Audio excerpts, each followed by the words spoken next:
Hi, this is Jamie Steinberg with Starry Constellation Magazine. Dana, I'm quite intrigued by your character, Margaret, and how she gets along or so with Dwight. Talk about the backstory you were given about their kind of connection. What Terry Winter told me was that Margaret was a character that was going to be more developed in the second season, but in the first season, she runs this horse ranch in Oklahoma where Max's character Armin works, and Dwight comes looking for him at my ranch, and he claims that he's a private investigator, but it's a little fishy, especially with his alligator shoes and his sharkskin suit. So I'm not quite sure what's going on, and I don't trust him. But as Dwight and Margaret get to know each other, there's a bit of a flirtation, there's a bit of a dance, and then it starts to become who's using who. We don't quite know where it's going, but it's definitely going someplace different.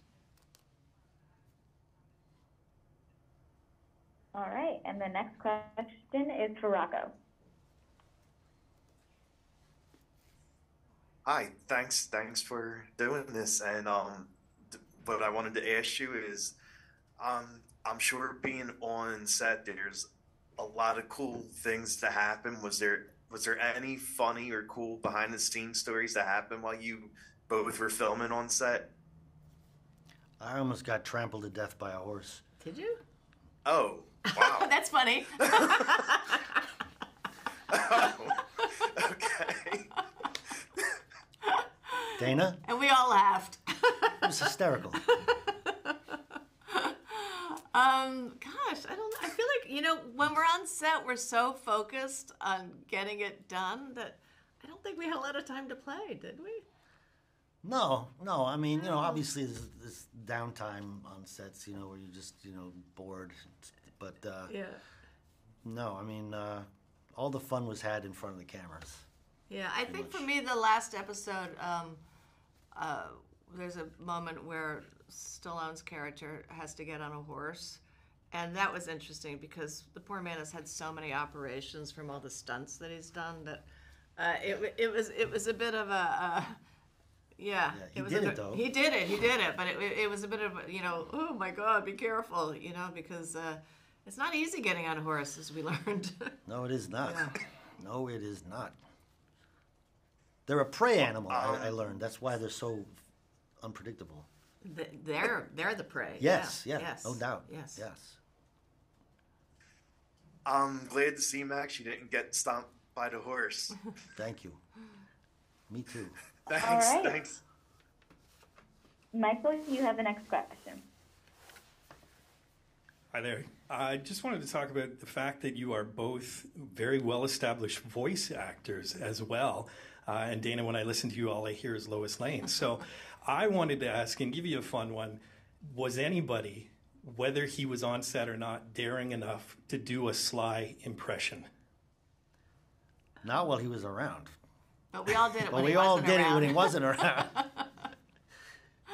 We would get together, me, Dominic, Vinny, Chris, Calvino, and we'd run lines. We'd learn lines together, and somebody inevitably would have to read Sly's lines, and Vinny would always do Sly, that famous Stallone cadence, but never in front of the man.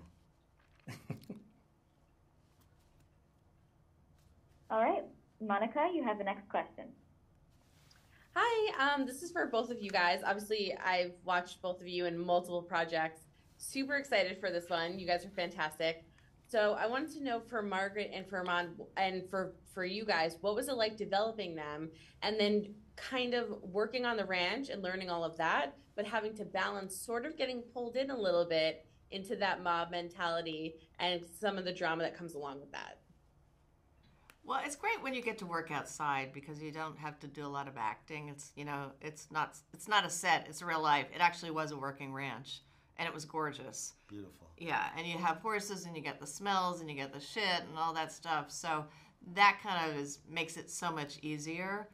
For me, the hardest thing was getting back on a horse because I've done a lot of westerns. People think I ride, and I don't.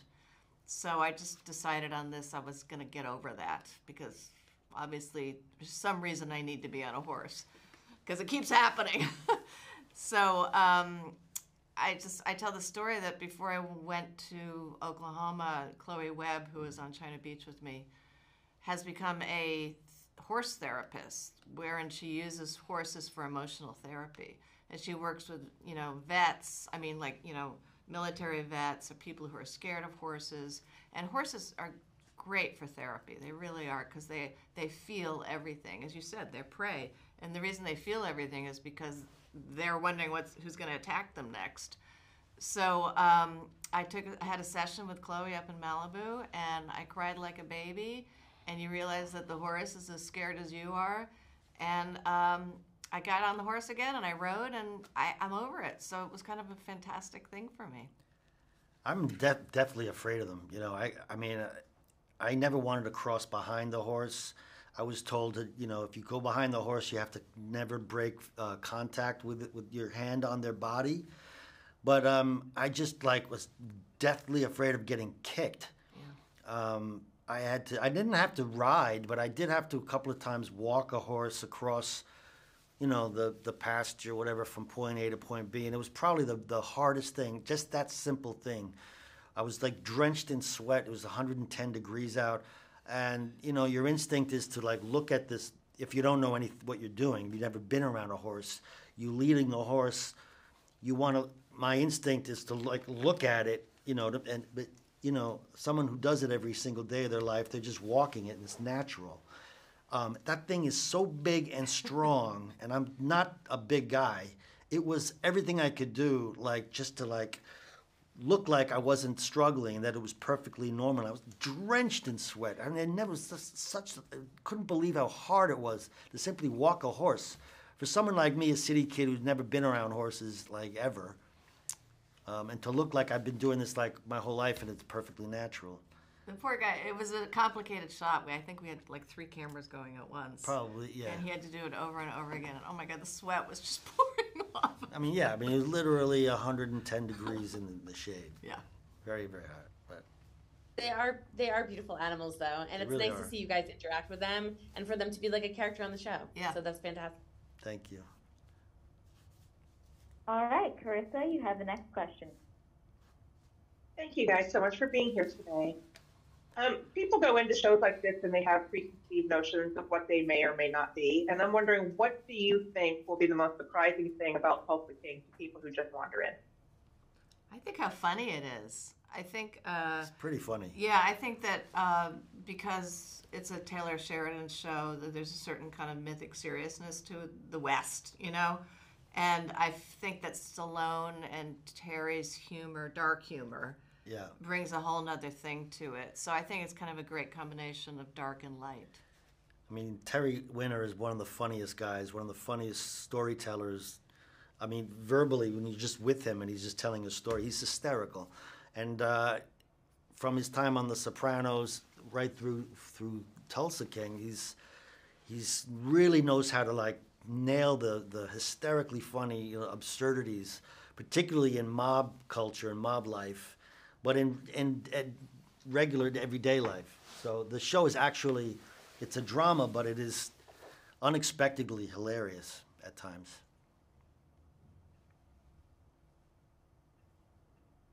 All right, Jamie, you have time for another question.